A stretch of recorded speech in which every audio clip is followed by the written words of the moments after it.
Hello everyone, welcome back on the AgriAdventures channel. This is Simone Berliat, and today we are in one of our podcast, garden topic podcast. Thank you to have Malcolm Haines, Malcolm with us today. Oh, hello. Sorry. And yes, so as usual, we have interesting topics correlated with gardening. We spoke about pests and predators in previous episodes. We spoke about how to feed your own garden with your kitchen scraps, which is also another interesting thing. But today, Malcolm, what we're going to speak about? We're going to speak about some really common plants that people have in their gardens that they probably don't know that they can eat or use. Ah, okay. Yeah, not weeds, house plants. Yeah. Okay, that's interesting. So hopefully the idea, what's the outcome? That we're going to have people going around and munching more from their garden? Yeah. Okay. They'll be eating more from home and they'll be surprising their friends and doing all kinds of weird stuff with it. Yeah. Okay, we'll see what type of plants we're going to see on this episode. Okay. You'll be surprised, I think. Yeah. Okay, so all yours. Okay. So I'll just go to, so yeah, and anyway, everybody I think by now knows me. I'm Malcolm from AgriAdventures Garden, and we've started to have a nice little working relationship here, haven't we? This is number 3 of hopefully many, many more podcasts to come. Yes. So this week I thought about what to talk about, and I was out in the garden and I was looking at our spider plants, and I thought, maybe people don't know they can eat them. And then I got onto a list of other stuff that I think that people have got in their gardens, really common plants, and they probably don't know that they can eat them or use them medicinally. So I've done a little slideshow and we'll go one by one, and we'll start here. Just let me share the screen and I'll go to here, share the screen, and there we are. Okay, we'll start at A with avocado.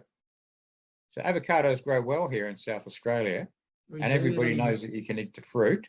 And but a lot of people don't get them to fruit, and a lot of that's because if you start with an avocado tree that grows from the seed, you know, like a lot of people do, they'll plant their avocado seeds, or they'll come up in the compost, or they'll sorry, just take care of that. They'll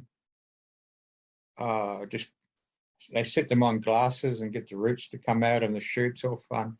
But it can take up to 15 to 20 years to get a fruit from a tree grown like that. Okay. And that's a long time for an average garden, and too long for most people. They can take a long time. So that's why people buy them grafted. And then their plant will grow fruit within a couple of years. But what I learned when I was in the Philippines is that even the seed-grown avocados, they can be they're medicinal. You can brew up a tea from them and drink that if you have any kind of stomach upset or diarrhea, or any kind of dysentery, which is what they use for in Asia a lot. We don't have so much dysentery here. So that's a use for a plant that you may have in the garden that your kids have planted that never does anything because it takes too long. So you can have a little herbal use for it too. And the next one, when I share this one, let me share the screen again. And we'll go from avocado to Azola. I think I mentioned Azola in the previous one as a fertilizer. It's very nutritious, very high in protein, lots of amino acids and things, but it's not really a good food for humans because it's just tasteless. But it's good for chickens. So if you've got chickens, you can use it to feed your chickens and make them super strong and super healthy. They're going to chase you around the garden. Yeah. They'll chase you everywhere. Yeah, they'll give you their eggs. Yeah, they'll be at the door. Now there is some research being done by I believe she's Australian researcher into actually using this as food. But I've tried it myself and I wouldn't recommend it, but it's just an amazing plant to have in the garden. And nearly everybody's got it in their ponds, and people complain about it and they throw it out and it comes back the next year because it's a fern and it grows from tiny, tiny, tiny spores, millions of them. So once you've got it, you'll never be rid of it. So you may as well learn to love it, learn to live with it, and then use it on the garden and feed it to your animals too. Very useful. Yeah. It's a very useful plant. So next one is, whoops, sorry, I skipped. My computer was going too slow before. Now it's going too fast. Let's go back. This one. Oh, we go back one more maybe. No, that was it. No. This one, a lot of people have seen this in their gardens. It's called baby sunrose. It's a succulent, and it just forms really big mats all over the place. It'll grow really. You only have to stick a couple of branches into the ground, and you'll get a new plant. Good thing with it is it's edible. It's quite tasty. You can eat the leaves. Yeah, you eat it as a green leafy vegetable. You can cook it. You can have it on salads. You can have it sprinkle the flowers onto meals, and it's good. It's not super high in nutrients. It's got vitamin C, and it's got some iron in it, some other minerals and things. But it's just an interesting thing, and everybody grows it. And it's one of those plants we grow for when the zombie invasions come, because people will come and steal all our food plants, but we'll still have that on the ground. And we've got a few plants like that. Yeah, exactly. Considering the knowledge that there is nowadays in terms of food and foraging, we are safe. Yeah. There is no reason the only thing they're gonna steal is food from McDonald's. So that's right. What do you want to do? They don't even able to cook, you know. So. They'll come to my garden and say, "What are all these weeds?" We're not going to stop there. Yeah. Unless they've watched your podcast. Don't. Yeah. So I have to write it for not zombies. That's another one that we don't want to have. That's right. Okay, on to the next one. Where we share the screen again. Getting good at this now. Baby sunrose. Okay, bananas. Ooh. Now, a lot of people grow bananas here in South Australia, and they get a wide range of results. Some species like blue ducker and some others, they grow, and ladyfingers, they grow really, really well here in South Australia, and even out towards Gawler, out in the northern area. And some just don't. But what happens, what we like to do, and Jelena being from the Philippines, this is one of her specialties, is you'll see that the flower stalk comes down, opens up into a big branch. Now underneath there, there's the little yellow pieces. That's the stamen, and I think, and there's where the bananas will come. And once the bananas have started to form, you can cut off the rest of the flower spike and cook it. And it's delicious with coconut milk and a bit of lime. And is a Filipino recipe. They call it, I think, if I remember rightly, puso, which is heart of the banana. Ooh. And it's a really, really delicious, delicious thing. Yeah, and the petals, they look quite consistent. They seem to have a good texture to. Yeah, they're quite stiff, but when you cook them and you boil them up and you add the coconut milk and the other ingredients, then it becomes quite good. Interesting. And we grow bananas here as well because the stumps, when you cut the branches off, or you cut the stumps off, you can extract a fiber from that. And with that fiber, you can make fabric. And Jelena's a textile artist, so this has been a big interest of hers for most of her life. So we found a couple of good sources of bananas around the place, and this year we'll be making some proper fabrics out of it. Interesting. Yeah. So banana's another one. On to the next one. What have we got here? This is another one. Let me just enlarge this a little bit. Right, a lot of people grow corn. Yeah. Corn in their veggie garden. This is all good. But they throw away this little part here. Can you see the little arrow where I'm moving the arrow? Yep. Yep. They throw away that, like the hair that comes on the corn. Yeah. And even when you buy it from the shops, you get a lot of this hair still on the You cob. throw them away. Yeah, but this is an amazingly beneficial part of the plant. It's used in herbalism, and they call it corn silk or corn style because it's the style or the stamen of the male part of the flower. Mm-hmm. If you take that out, you can either cook it, make it fresh, or dry it and then make it into a tea afterwards. And if you drink the tea that's made from that, it helps with a lot of urinary tract infections, kidney, bladder, UTIs, anything like that. It's really soothing.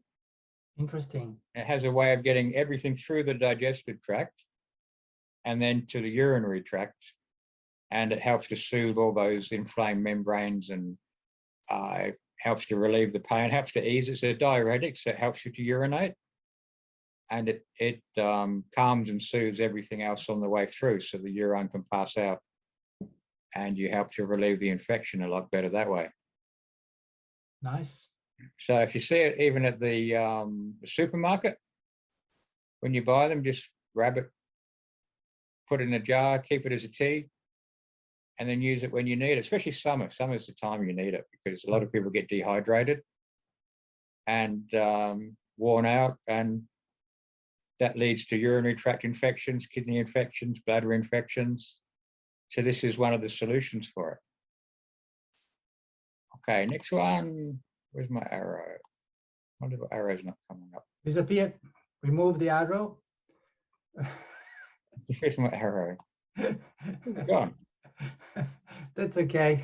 Let's try to share again and see what's happened. We lost the arrow, by the way, people. How do we do? Lost the arrow on the right-hand side. Can we go to the left-hand side? Do we? No. Not even the left one. No, they both No decided more. not to be here. Let me just stop sharing and reopen that, and we'll see what we get. Absolutely. Okay. This one again. That's a nice thing when you speak about when you work in a garden. The best thing is the worst case scenario that happened to you is that you forgot where you put your tool one day. It never happened that it disappears when you're using it. Yeah. Like it's not that you are digging something and suddenly, what is gone? I don't And it's have it gone. anymore. It's just gone. This is welcome to the world of computers. Okay, let's try again. I Try just again. closed that little app and reopened it. So we'll share the screen again. Okay, I've got my arrow back. That's good too. Yeah. Okay, now this is a spectacular plant that a lot of people grow around the place. They don't all look like this. There's a lot of varieties, but this is a daylily. Say again, huh? A daylily. Oh, daylily. Okay. Daylily, yeah, it's a beautiful flower. There's many, many different varieties.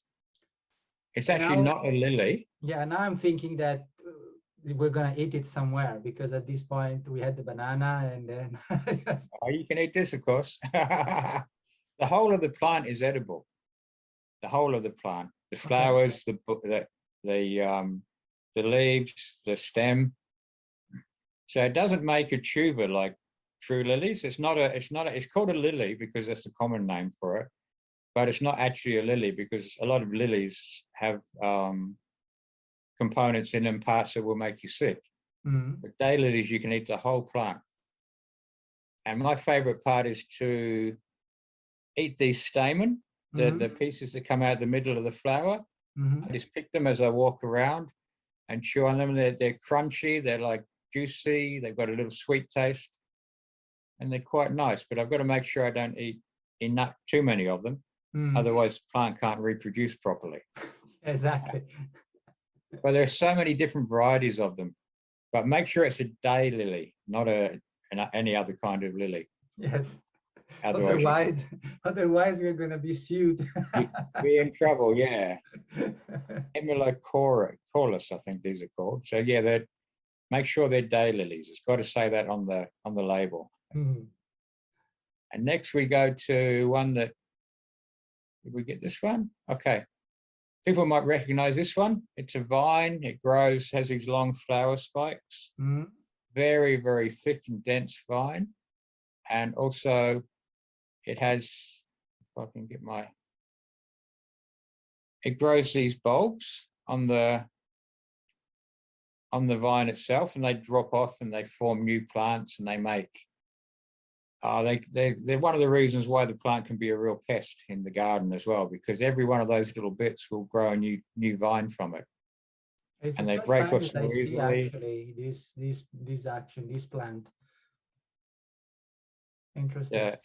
So what we use this for, these parts are edible and they're used in Chinese medicine. Okay. Apparently, I haven't found out exactly why, but if we look at the rest of the plant, the leaves, especially the young leaves, the flower stems, and the rhizome underground are all edible. You can eat any part of the plant, basically. And yet a lot of people are just, once they've got it, they want to get rid of it because it grows so thick and so lush and so dense, and it takes over other trees, and it just smothers things. But if you keep knocking it back and feed it to the chickens, feed it to yourself, it's quite a good plant. And it's one plant that people just walk straight past. They've seen it so many times in so many places. Yeah. But they don't know you can eat it. So they just walk straight past it. It's like not even on their radar. Mm-hmm. So it's another one for when the zombies come. Absolutely. We'll be safe there. Okay. Now, so that's just a couple that are really common ones. I'll jump to another one, Mm-hmm. which you can see. That's just like the mango, the avocado we spoke about. The mango leaves can be used as well for similar things. Brewing a tea out of them, 2 or 3 in a cup of hot water or a small pot of hot water, and drink that, and it will settle upset stomachs. There is research that it's useful in diabetes as well, to lower blood sugar.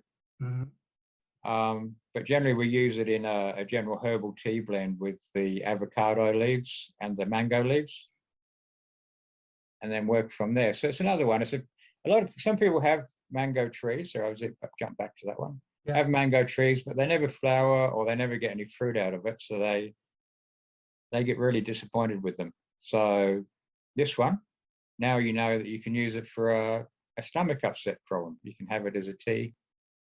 Yeah. And away you go. And in this case, when you grab the leaves and then you let them dry, how long are you leaving them drying before to use them as a tea? I just let them dry until they're crunchy. Ah, okay. You can use them fresh, but I find you get a stronger tasting tea if they're dry. Mm. Okay. And we just keep pruning. That's probably why our trees never actually grow any fruit, because we keep taking all the energy out. We're using the leaves. Okay, next one. Everybody knows this one. Do you know this one, Simone? I saw it already. Yeah, it's the little thick branches there, little thick leaves. It's the money tree. Okay. The money tree. Every grandmother's garden's got a money tree. Whenever I see it, I relate it to grandmothers, because when I was growing up, it was one of the plants that all the old ladies had in the garden. They had lavender and they had this. That's one of my childhood memories. The money tree. So it's a tree that you go there and you get money sometime. Well, I'd keep looking, but nothing yet. But it's tree's only 10 years old, so. But it's called a money tree. It's in the leaves are kind of shaped like old Chinese coins, and it's one of the Asian beliefs that if you have a plant near your front door, it will attract money. Oh, okay. So we've had them near the front door, the back door, the side door, the windows, but still no money. Interesting bit about this though is the leaves. They're delicious. out of people that come here, every time I do a walk or a talk or anything, they just don't, they're surprised by the leaves. They're juicy, and they've got a little bit of a lemony taste to it, a little bit of a bite. So they're really nice on salads, or just to nibble around the garden. And they're very juicy, and they sort of make a mucus kind of feeling in your mouth. So if you're thirsty, they'll help you to ease your thirst a little bit. Oh, okay. They're amazing. Now, the other interesting thing about this plant is people use it as a bonsai plant, and it can grow really huge. And in South Africa, they call it spekboom. And I'm not sure exactly what that means in South Africa, but in Africa, it's the other name for it is elephant food. Okay. Because elephants love to eat it. So it's good for the elephants. Good. But the really interesting thing is it's one of the plants, out of all the plants that we can grow, that sequester the most carbon from the atmosphere. So they suck out a lot of carbon from the atmosphere, each plant, and use it in their growth. So I believe they're planting lots and lots of this in South Africa, in other parts of Africa, large-scale plantations going in to try and draw down some of the carbon dioxide from our atmosphere. And then they feed the elephants. And then you can feed the elephants. Or us, depends, you know. Then if there's any left, you can feed yourself. So that's a nice one. All right, now let me go back again. Let's see. We got the secret. The secret is the zoom. Yeah, it need to be completely zero, otherwise the arrow doesn't like it. That's exactly what's happening. We well spotted, Simone. Okay, this one, everybody's got this, don't they? I saw it. My grandmother had it too in Italy. Yeah, they're everywhere, and we're growing a lot more of them. Once again, it's edible. You can eat the young leaves, the young bulbs, the flowers. But the best part is in the pot, and a lot of people don't even know this happens, but in the pot, after the plant grows, you get, oh, I went too far, sorry. No, there. You get these tubers. Okay. Thick and juicy, and you can eat those as well. They're edible. You can eat them straight away, or you can cook them up like a potato. Yeah. Like roast them or slice them up and fry them. They're not good boiled though, but fried, anything that keeps the crispness is really good. And they're nice to eat fresh in summer as well. It's like sweet like Jerusalem artichokes, or kind of more bland like a potato. You know, okay. Bit of raw potato. It hasn't got a lot of taste, just the texture. And these are like that. So that's one that, and also the plant itself, where am I? There. We're growing a whole wall of it near the front door, and we're starting to move it inside because it's one of the plants that can clean the air so well. The structure of the leaves is that they can absorb a lot of chemicals, especially artificial chemicals, man-made chemicals, out of the atmosphere. And the air just passes through and they clean the air, and then it grows into the plant. And I'm not sure what you do with it after that, but we're growing like literally a whole wall of it by the front door and the front window. And they looked at using this in space as well to help to clean the atmosphere, the air from the astronauts too. Interesting. Yeah, and a lot of your as I said, mainly a lot of man-made chemicals, all your PCBs and polycarbons and all this stuff, it'll just pull them straight out of the air really well. So I'm assuming you don't eat the plant too much after you've used it for that, but yeah, we'll see. But also it freshens the air, and also it also takes ozone out of the air as well, too. And ozone, depending on where it is and how much it is, can be a problem. Yeah. And if you see the leaves starting to burn a little bit, that means that they've been extracting a lot of ozone. So you know that they're working really well. And the next one is, oh, sorry, I've got two more to go. Two more to go. Just stopping this one. This is star jasmine. Yeah. So a lot of people have it as a climber, as a decorative plant, as in the beautiful, beautiful, rich, strong smell that comes out of it. Mm-hmm. You can't. It's not really good to eat, but use it in Chinese medicine. You make a tea out of the flowers, Mm-hmm. and also honeysuckle as well. That's one I forgot to put on today. Honeysuckle. What they do is a tea. They're soothing. They help the energy to move around, and they help you to sweat when you're hot. They help your body to cool down by making you sweat, by eliminating some of the heat from your body if you have it as a hot tea. So it's another use that a lot of people don't know about. Also, it's supposed to be an aphrodisiac, but I haven't been able to prove that yet. Always time for that. I've tried, but just no success yet. But maybe I'm not carrying enough with me.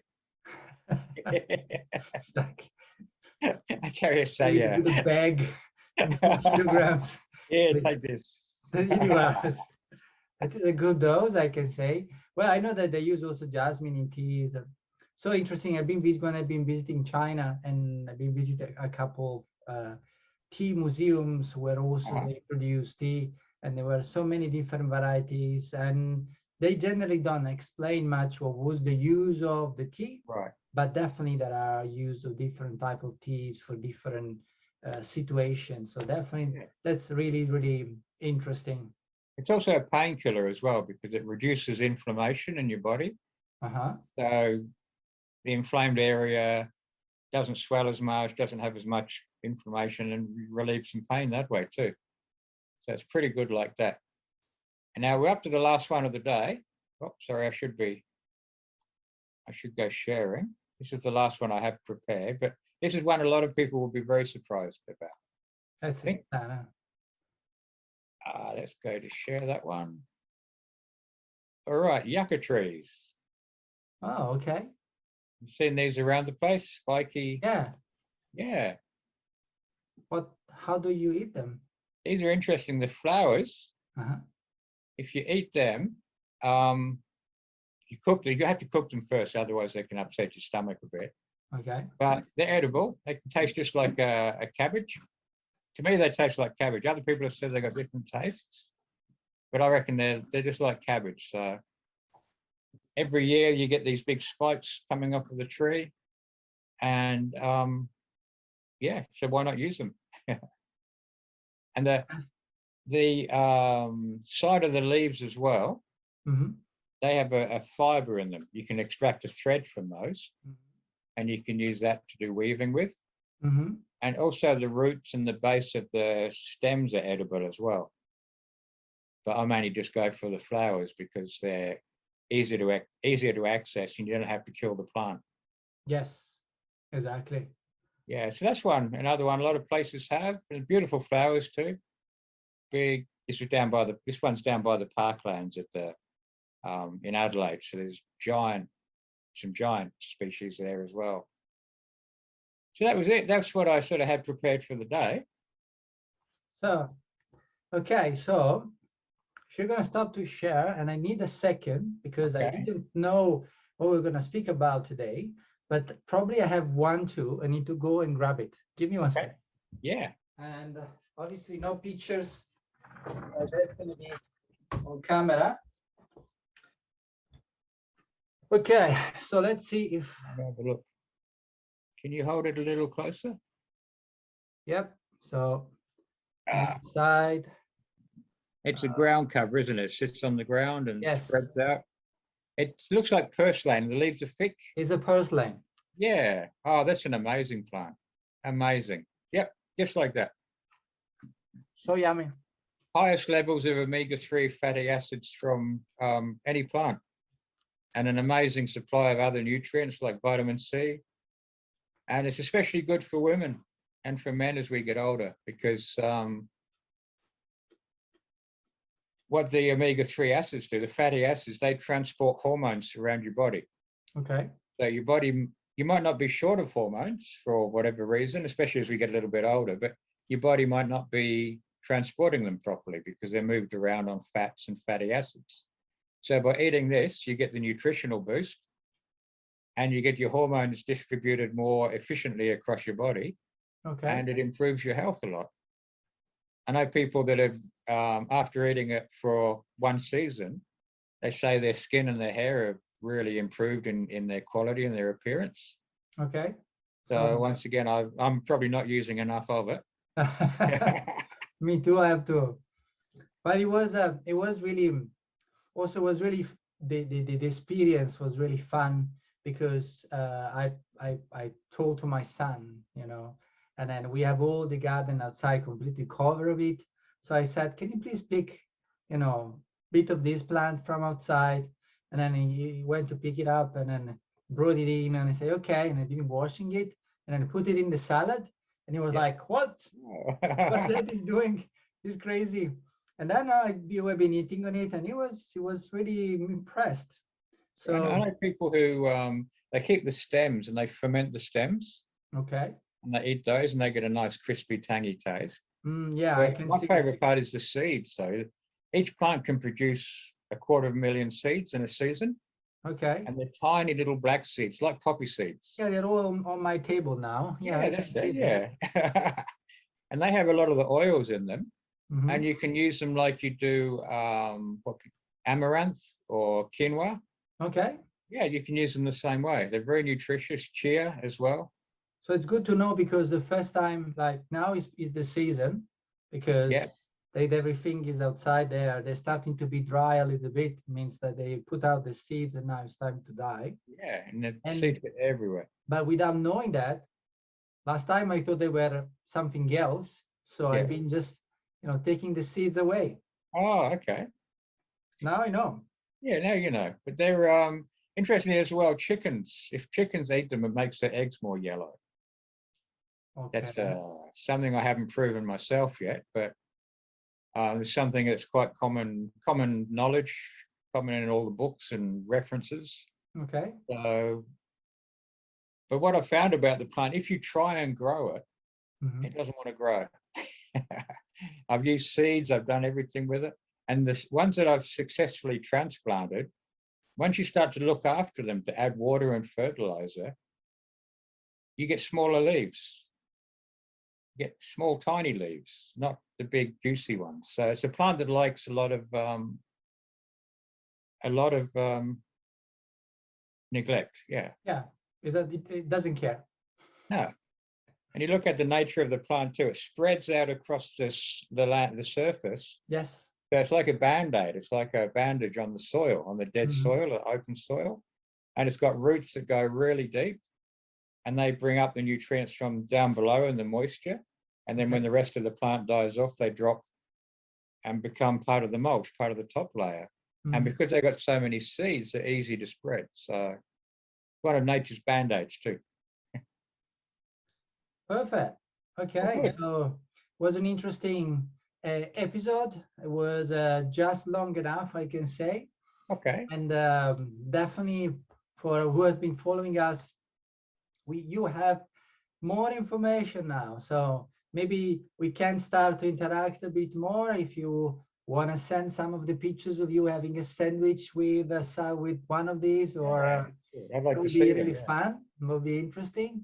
And so Malcolm, let us know if anything happened on your area. If you guys, you're doing something, because it's always nice to share in the community. Yeah, it's good. And we'll see you again for the next episode of Garden Tips on AgriAdventures. Excellent. Cheers, Simone. Bye, everybody. Bye. Have a good day.